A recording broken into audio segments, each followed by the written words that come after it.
Hello সবাইকে, আশা করি সবাই খুব ভালো আছো। মাধ্যমিকের প্রিপারেশন খুব ভালোভাবে চলছে। তো আজকে আমরা এমন একটা টপিক নিয়ে পড়বো যেটা কিন্তু পরীক্ষাতে আসার 100% চান্স রয়েছে, মানে ধরে রাখো যে চলে এসছে। ঠিক আছে, অনেক ইম্পর্টেন্ট পয়েন্টস আমি বলেছি, বড় ভিডিওতে তোমরা কি সেটা দেখে আসতে পারবে। তার মধ্যে থেকে একটা স্পেসিফিক টপিক নিয়ে আজকে বলবো, ছোট একটা ভিডিওতে ছোট একটা জিনিস আলোচনা করে দেবো, যাতে ভালো করে সেটা মাথায় তোমরা ঢুকিয়ে নিতে পারো, পরীক্ষার সময় যেন সেটা গোলমাল না হয়ে যায়।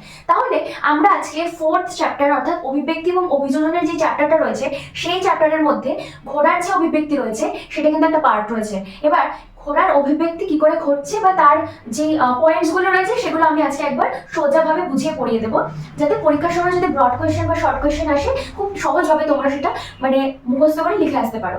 মুখস্থ বলতে কি, আমি বলছি না যে একদম ঝাড়া মুখস্থ করো, ডিটো বইতে যেরকম আছে সেরকম পড়ে যাও, আমি একদমই সেরকম বলছি না। আমি বলছি একদম সোজাভাবে জিনিসটাকে বুঝে যাও। যদি তুমি একবার সোজাভাবে জিনিসটাকে বুঝে যাও, তাহলে কিন্তু খুব সহজভাবে তুমি খাতাতে জিনিসটা লিখে আসতে পারবে।